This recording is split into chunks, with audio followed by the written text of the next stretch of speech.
Ma'am Joey Maiba, do you think na i-address ni VP ang public attacks nila HL, Maharlika? No, I don't think so. I don't think so. Kasi kahit papano, meron pang facade of being a supporter tong mga to eh. Sabi ko nga sa inyo, pagdating sa politics, kahit 5% lang yung support na binibigay mo, hindi mo pwedeng tanggihan yan. So, I don't think Inday has to say anything about it.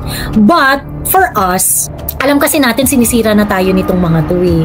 Alam kasi natin ino-operate na tayo nitong mga to eh. So, for us, we have to figure out because, well, right now, they are doing the attack, the divide and conquer strategy. At what we are doing right now is we're pushing back doon sa kanilang mga katarantaduhan. We are calling them out so that at the time na magbaligtara na sila, wala na silang effect. And like I said, yung ginagawa nila, lahat yan leading towards the destruction of Inday Sara. They are already laying down the premise para sirain si Inday. Oh, bad decision mo, nakipag-ibigan ka kay Aimee, ganyan, double agent. Lahat ng mga followers mo na naniniwala kay Aimee, double agent. Kahit naman yung kami ay nagdesisyon base sa desisyon ni Inday Sara. Double agent, ganyan. Nako, mali ang desisyon mo na nagano ka kay ganyan. Eme. They are not directly attacking Inday Sara now, but they are attacking those people na sumuporta dun sa desisyon ni Inday Sara. Saan sa tingin niyo mag-e-end yan? Of course, they are just going to wait for a perfect time that Aimee Marcos is going to mess up so that they are going to bring all the blame to Inday Sara. One opportunity that when they think that Aimee Marcos messed up, i-attribute nila yan kay Inday Sara. Mark this day. That is what they're going to do. Isisisi nila yan kay Inday ng bonggang-bongga. Kasi blame game sila eh. Yun ang nila eh. Yun ang laro nila eh. Manise. But right now, Inday is enjoying a huge popularity and we trust Inday Sara. I want to be led by Inday Sara. That is settled. I want to be led by Inday Sara. So kung ano yung magiging desisyon ni Inday Sara, yun ang irerespeto ko. Ngayon, tandaan natin lahat ng diskarte ginawa nila para iligpit si Inday. Ngayon, yung sinasabi dito, ang double agent ba si Maharlika, ganyan. Maharlika is an agent of herself. She doesn't have an advocacy. She doesn't have a strong structure sa kanyang conviction. She doesn't even know what good governance is eh. Kasi she doesn't know processes. Ito pa lang sa kaso ni PRRD sa ICC, ligaw na siya sa tamang proseso eh. So how can she call for good governance? How can she call for fair justice? Eh hindi nga niya naiintindihan yun.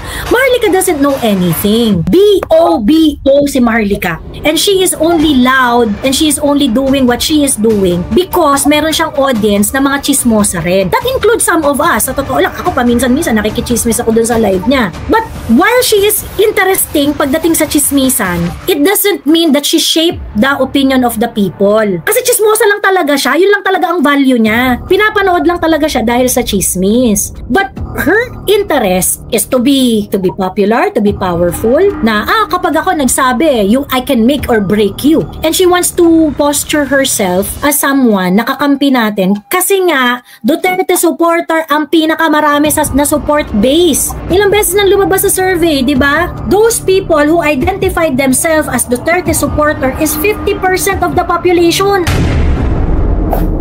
Sabi ni Sandra, Ate Joey, ba't ganun? Hindi kompleto araw ko pag hindi ako nakakapakinig sa'yo. Ayan.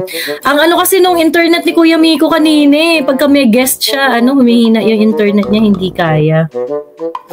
Ayun. Tapos, after nung kanina, nakatulog ako. Kasi nga nag-exercise ako. Sino kayo maunang pumayat sa inyo? Aaron, screenshot mo, tapos send mo kay Crisette. Screenshot to, Aaron. Screenshot to. Ay, putang ina. Hirap magpapayat. 1 box ng Pringles.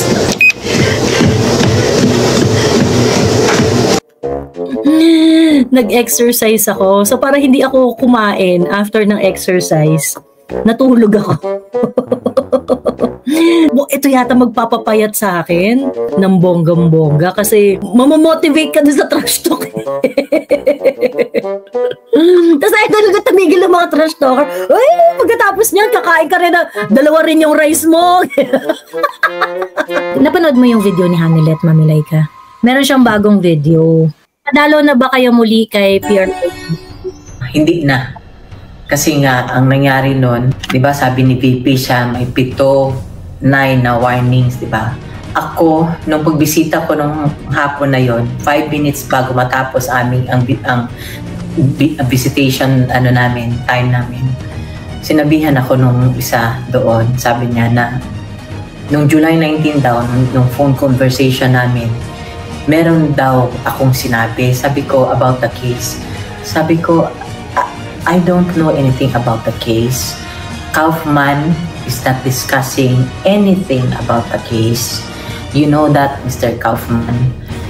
I have not asked a single paper from you on whatever it is that you are doing, so I cannot talk about the case. And also, nung time na yun, 5 minutes bago matapos, sinabihan na lang ako na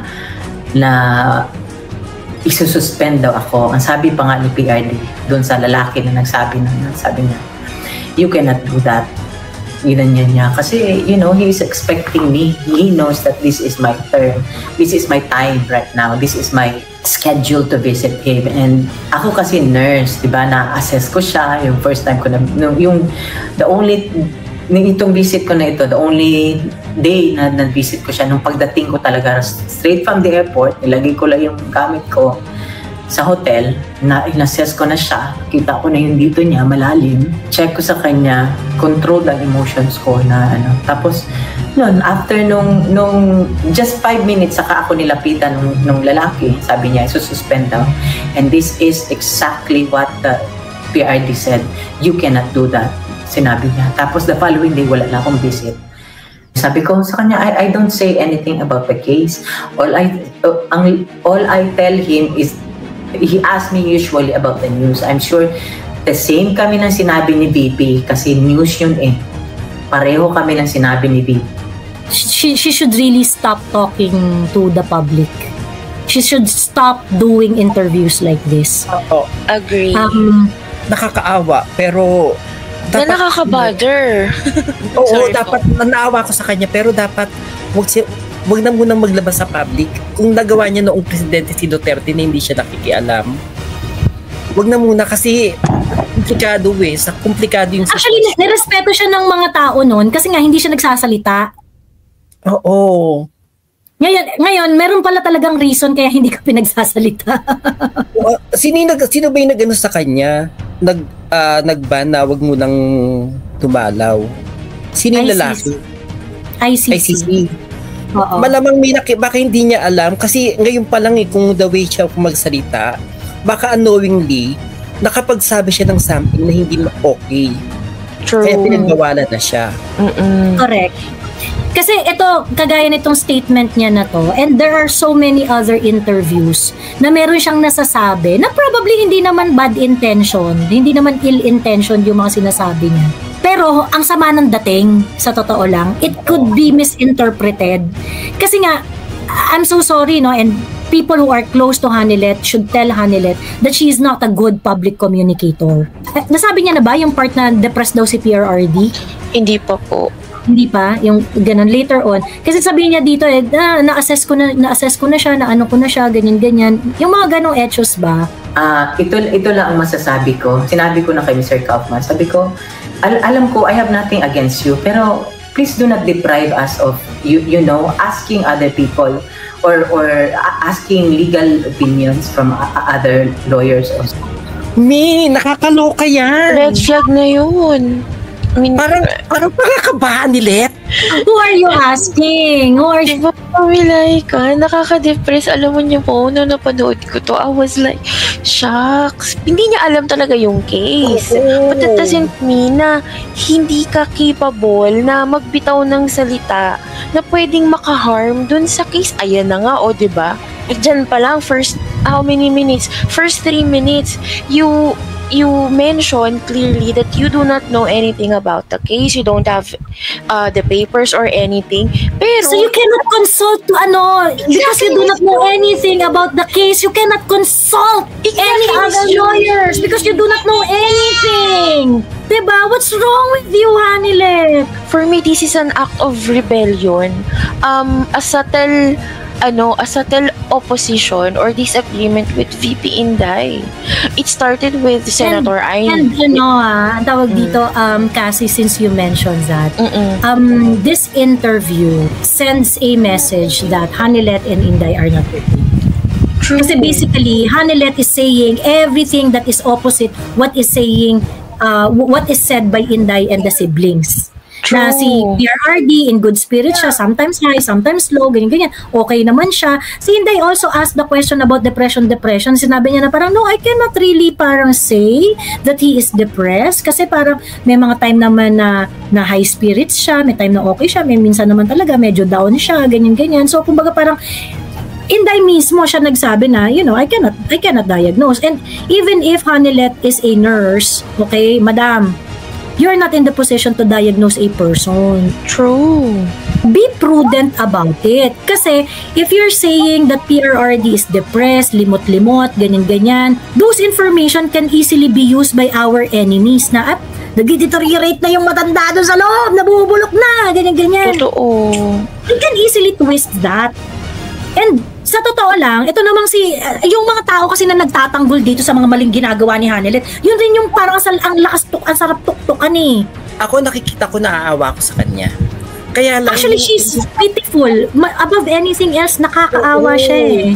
Yung kaya lang kasi, yung emotion niya, nagsasabi siya ng mga something na hindi dapat nilalabas sa public.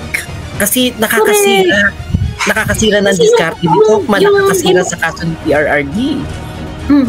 Yung emotion niya, she might be feeling something that we do not know, we do not feel, we have no idea about. But politics is never about taking care of someone else's ego. Now, I'm so sorry, but she has to be a big girl. She has to accept the criticism that what you are saying is something that is detrimental to PRRD's case and detrimental to the Duterte movement. Nafe-feel nyo ba na parang siya, ewan ko kung ako lang to, Miss Joey, or pwedeng siguro naisip nyo na po pero hindi nyo na lang vinoise out. But since ako naman to, wala naman akong following or whatever, parang siya, hindi siya kabilang doon sa kumbaga etsapwera yon. Parang nandun siya to give moral support, to visit PRRD, to talk to PRRD and all that. But in reality, parang wala siya talaga doon sa circle ng family. And I understand na legally, hindi naman po talaga. 'Di ba? Pero kaya parang naisip ko, ano ba to? Nung nakausap ko to ni Maharlika, yung mga kinimkim niya ba na galit noon na noon, pabigla na lang, ay, for the first time, merong nagpakita ng sa akin, ng simpatsya sa akin, and ganito, ganyan. And knowing Maharlika na scammer, 'di ba? Ang galing niyang manipulate ng tao. So baka mamaya nakanti yung niya, yung emotions niya, napa-open up siya. Gamit na gamit. Kasi nga alam niya na, gamit na gamit to si Hanilet kasi si Hanilet, tama ka, yung feeling niya na parang depth out siya sa nangyayari. Hanilet naman kasi. Pero kasi parang ang problema rin kasi kay Miss Hanilet, parang she's not reading between the lines. Yung mga anak, si Pulong, sinabi na ni Pulong, lahat kayo girlfriend, lahat kayo humanap na rin kayo ng True. The least thing that you can do is actually to respect the wishes nung magkakapatid. And it looks like, ayan, kunwari, yung sinabi mo, wala ka nang alam dun sa kaso, pero nagtatanong ka pa sa mga ibang abogado. Ngayon, who handles the legal affairs of PRRD? It is Inday. So basically, you saying na naghahanap, do not deprive us to us, ganyan. It's not really about Attorney Kaufman. It's really about bypassing Inday. This is showing the cracks to our enemy. Oo. This is showing the cracks to our enemy. Kaya nga, Miss Hanilet, you are not a political figure. Inday is. So, ang problem dito, if you're not going to exercise prudence with what you are saying, people are really going to start hating on you. Kasi inuuna mo yung inuuna mo yung sarili mo Kami dito, may political goals kami lahat dito Diba? We want to bring Inday Sara to the presidency in 2028. But right now, you are showing all our vulnerabilities to our enemies. Unknowingly or knowingly, hindi ko alam, Madam, you are being used by those people who do not like Inday. You probably do not like each other, pero sana po maintindihan ninyo na tayo ay nasa pare-parehas na bangka. Duterte side tayong lahat. Even you. So ngayon, I hope you understand that it is very important that you do not do anything that will jeopardize Inday in one way or another. Kasi that is really going to be the reason why people will hate you. Mr. Kaufman is not, I'm not asking any paper from you. You are not talking to me about a case or any of your associates. And you accuse me of I'm talking about, ikaw ang dinidiretso ko. Ikaw ang dinidiretso ko. Bihira ako makausap sa mga kasama mo na nagdagdag ka na ng mga lawyers dyan. So I have nothing against you. So alam ko doon ka na nagalit eh. Galit ka na doon for me. I know you are protecting your practice. I don't know if you're trying to prove something. Pero kami, we are concerned about the life of this man. He is family. He is the father of my daughter. He is the father of VP, Paulo, and Baste. So, yun lang. Sabi ko nga, baliktarin natin. Ang asawa, ikaw ang nasa loob. Ano kaya ang gawain ng asawa mo? Diyos ko, madam.